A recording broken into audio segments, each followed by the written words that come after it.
मी सायली.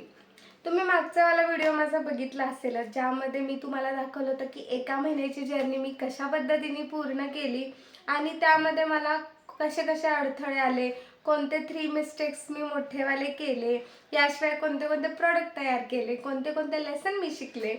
आता ते वाले मिस्टेक्स मी कसे रिपेअर केले तो वाला होणार हा आजचा व्हिडिओ होणार आहे. याशिवाय जर तुम्हालाही तुमचं असं काहीतरी स्वतःचं सुरू करायचं असेल तर ते कसं करायचं यासाठीच्या सगळ्यात सिंपल अशा 10 टिप्स मी तुम्हाला देणार आहे. तर व्हिडिओ शेवटपर्यंत नक्की बघा. सगळ्यात सुरुवातीला ज्या 3 मिस्टेक मी केल्या होत्या लास्ट टाइम 1 महिन्याच्या जर्नीमध्ये कस्टमरला ऑर्डर डिलिव्हर करताना, तर त्या मी कशा रिपेअर केल्या हे सांगण्याचा हा पहिला भाग होणार आहे. तर त्यातली जी पहिली ऑर्डर होती ना, रेड कलरच्या शर्टवाली, जो शर्ट मी लिटरली जाळला होता, तर त्याचं मी केलं असं, कस्टमरला कॉल केला, त्यांना क्लॅरिटी दिली की अशा पद्धतीची मिस्टेक माझ्याकडून झाली आहे, तर ह्यावाल्या ऑर्डरचे तुम्ही पैसे देऊ नका, बाकीचे रेस्ट ऑफ जे पण आहेत पैसे ते तुम्ही पे करा. तर त्यांचा रिप्लाय आला, ठीक आहे, तरीसुद्धा तो टी शर्ट तुम्ही मला पाठवून द्या. म्हणून मी पाठवून दिला आणि त्याच्यासोबतच अजून एक टी शर्ट त्यांना त्यांच्या नावाचा वगैरे तयार करून मी पाठवला. सेकंड जी मिस्टेक होती ती म्हणजे फ्रेम, ज्यामध्ये त्या कस्टमरचा हात रिपीट होत होता, डिझाईन चुकीची प्रिंट केली होती. त्यामध्ये मी त्यांना कस्टमरला फ्रेम माघारी मागवली, परत एकदा चांगल्या डिझाईनची प्रिंट काढली आणि फ्रेम चांगल्या पद्धतीने रेडी करून कस्टमरला परत पाठवली. मिस्टेक नंबर 3 ती म्हणजे क्वांटिटीमध्ये आलेल्या 20 डायऱ्या. तर यामध्ये मी काय केलं, जसं मी सांगितलं डिझाईन वर खाली झाली होती, तर त्याला कंप्लीट पेजला मी लॅमिनेशन केलं आणि जरी डिझाईन वर खाली झाली होती तरी साईजमध्ये ते परफेक्ट चिकटवलं. त्यामुळे असा काही वर खाली होण्याचा प्रॉब्लेम तिथं कस्टमरच्या हातात डायरी आल्यावरती दिसला नाही. सो कस्टमर हॅप्पी झाला. थोडंफार नुकसान मला झालं, पण कस्टमर एक्सपिरियन्स मॅटर करतो, त्यामुळे थोडंफार नुकसान आपण ॲज अ ओनर थोडंफार नुकसान आपण सहन करूच शकतो. ओके, तर तुम्हालाही तुमचं काहीतरी सुरू करायचं आहे, पण खूप सारे अडथळे आहेत, कसं करू, काय करू वगैरे वगैरे प्रश्न जर तुमच्या डोक्यात असतील, आत्ताच हा चॅनल फॉलो करा. कारण असे खूप सारे टिप्स, खूप सारे व्हिडिओज आणि तुमच्यासाठी खूप महत्त्वाच्या ठरणाऱ्या गोष्टी, प्रॉडक्ट्स वगैरे घेऊन मी तुमच्या समोर येणार आहे. तर टिप नंबर 1, त्यामध्ये मी खूप पुस्तकं वाचलेत.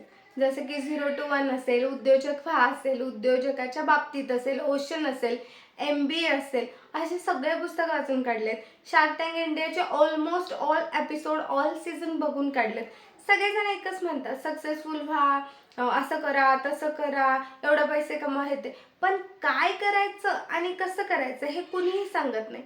स्टार्ट कसं करायचं हेही कुणी सांगत नाही. आणि अजून एक गोष्ट मी नोटीस केली आहे, ते म्हणजे पुरुषांच्या बाबतीत सक्सेसफुल होणं जरा वेगळं राहतं, स्त्रीच्या बाबतीत वेगळं राहतं. जबाबदाऱ्या जरी दोघांवरती असल्या तरी त्या जबाबदाऱ्या वेगळ्या राहतात.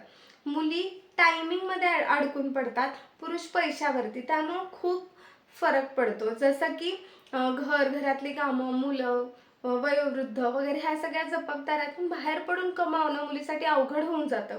तर ते सांगणारा एखादा चॅनल किंवा काही मला तरी सापडला नाही, तर तेच सगळं एक्सप्लेन करणारा हा चॅनल ठरणार आहे. सो हा नक्की चॅनल सबस्क्राईब करा. टिप नंबर 2, काय करायचं हे कसं ठरवायचं, ठीक आहे. तर याचं उत्तर ना आपल्या आतमध्येच असतं. जसं मला काय आवडत होतं सुरुवातीला जेव्हा मी लहान होते, तर तुम्हाला काय आवडत होतं ह्याचा विचार करा. तुम्हाला मेहंदी काढायला आवडत असेल, ड्रॉइंग काढायला आवडत असेल, शाळेतल्या वक्तृत्व स्पर्धेत तुम्हाला भाग घ्यायला आवडत असेल, तुम्ही बोलत चांगलं असाल, डिझाईन चांगली करत असाल, ह्या सगळ्या गोष्टीतूनच तुमचे स्किल्स बाहेर निघतात. तर त्यामधलीच एखादी जी स्ट्रॉंग गोष्ट तुमची आहे ती पकडा आणि त्याला स्किलनी अपग्रेड करा आणि तेच आहे तुमचं की करायचं कायचं उत्तर. टिप नंबर 3, शिक्षण महत्त्वाचं. तुम्ही 10वी मध्यातून सोडली असेल, 12वी मध्यातून सोडली असेल किंवा ग्रॅज्युएशनचे 1-2 वर्ष सोडले असतील, तर दिस इज अ करेक्ट टाईम. तुम्ही तुमचं कंप्लीट करा एज्युकेशन, कारण खूप मॅटर करतं.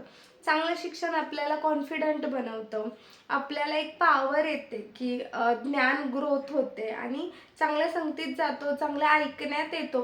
त्याच्यामुळं स्ट्रॉंग बिलीव्ह होतो की आपण हे करू शकतो, तर आपण हे डेफिनेटली करूच शकतो. त्यामुळं अर्धवट शिक्षण कंप्लीट करायचा प्रयत्न करा. त्याच्यावरती लागणारे पैसे हे वेस्ट होत नाहीत, ते इन्व्हेस्टमेंट असतात, ते एक असेट असतं ज्याच्या थ्रू आपण अजूनही पैसे कमवायचे मार्ग डेव्हलप करू शकतो.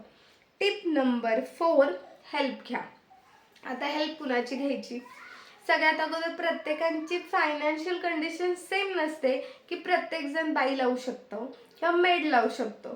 पण आपल्या घरात जर 4-5 पर्सन्स असतील, आपली मुलं असतील, आपले सासू सासरे असतील, नवरा असेल, बस सिंपल कामं वाटून घ्यायला सुरुवात करा. त्यांना सांगा, मला एक असं स्ट्रॉंगली वाटतं, ज्याला एक पोट आहे त्याला 2 हात आणि 2 पाय आहेत, सो स्वतःची कामं ते स्वतःहून करूच शकतात. फक्त गरज असते आपण बसून बोलायचं. सतत एकच बाई करत असते, पळत असते, त्यामुळे त्यांचंही म्हणणं असंच असतं, ही करतेच ना, करू देत. तुम्ही त्यांना करायला वाव द्या. बसून बोला की मी काहीतरी सुरू करू पाहते, मला तुमच्या सपोर्टची गरज आहे, तर तुम्ही मला मदत करा, आपण अशा पद्धतीची कामं वाटून घेऊ. हा टाईम मी अवेलेबल नसणार आहे. मुलांनाही शिकवा, स्वतःची ताटं उचलून ठेवा, कपडे फोल्ड करून ठेवा, धुण्याची कपडे बाथरूममध्ये टाका. थोडी छोटी मोठी कामं मुलं करण्यासारखी असतील त्यांना करू द्याल. सासू सासऱ्यांना सांगा, घरात जाऊ असेल, सासू असेल, त्यांना सांगा ह्या वेळेत मी अवेलेबल नसणार आहे, तर उरतील कामं तर ती माझ्यासाठी ठेवा, किंवा जर ती तुम्ही माझ्यासाठी करू शकत असाल तर मला सपोर्ट होईल. अशा पद्धतीने बसून बोला. ट्रस्ट मी, आपले फॅमिली मेंबर आपला सगळ्यात मोठा सपोर्ट सिस्टीम असतात. त्यानंतर आहे टिप नंबर 5, इन्फ्लुएन्सर्स आणि गुड कंटेंट ही चांगल्या संगत खूप मॅटर करते. म्हणजे आपल्या घरचं वातावरण टॉक्सिक असेल, फॅमिलीचं वातावरण जर का टॉक्सिक असेल, तर तुमच्या प्रगतीचं सगळ्यात मोठं अडथळा म्हणजे तोच आहे. ह्या गोष्टीला कट डाऊन करायला सुरुवात करा, लिटरली इग्नोर करायला सुरुवात करा. आणि जर पॉसिबल नाही होत, जाणारच कुठं हाच प्रश्न असेल, तर कमीत कमी संबंध ठेवा आणि कमीत कमी संपर्क ठेवा, इग्नोरन्स वाढवा आणि तुमची जी संगत आहे ती चांगल्या ठिकाणी लावा. आता घरातून बाहेरच पडत नसाल तुम्ही, तर संगत आणायची कुठून? तर त्यासाठी 2 ऑप्शन आहेत. एक, जे तुम्ही यूट्यूबवरती स्क्रोल करत असता, शॉर्ट्स व्हिडिओज बघत असता किंवा इंस्टाग्रामवरती रील्स स्क्रोल करत असता, तर चांगल्या क्वालिटीचा कंटेंट देणारे, नॉलेज गेन करणारे असे इन्फ्लुएन्सर्स असतात, त्यांना फॉलो करा, त्यांचं ऐका. जसं की उर्मिला निंबाळकरचा चॅनल आहे, कमालीची गोड आहे ती, आणि ती इतकं छान पद्धतीचं ज्ञान आपल्याला देते, छान पद्धतीचं कॉन्टेंट आहे, पॉझिटिव्ह कॉन्टेंट आहे, की आपल्या ते उर्मी येते की आपण काहीतरी करू शकतो. तर अशा पद्धतीचे कॉन्टेंट बघायला सुरुवात करा. आणि चांगल्या संगतीसाठी अजूनही करू शकता बुक्स.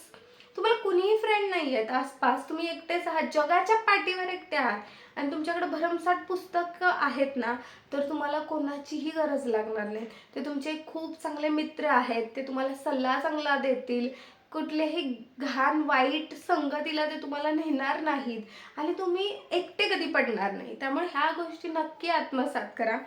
टिप नंबर 6, ते म्हणजे सगळ्यात सुरुवातीला काय करा माहिती आहे का, दररोजच्या दिवसातला फक्त 3 तासाचा वेळ काढा. आता तुम्ही म्हणाल आम्हाला भरमसाठ कामं असतात, मुलांच्या शाळा, मुलांचे डबे, नवऱ्याचा डबा, घरातलं झाड लोट, फरशी, कपडे, भांडी, सासू सासऱ्यांचं बघणं, संध्याकाळचं जेवण आणि हेन तेन, ह्यात वेळच नाही.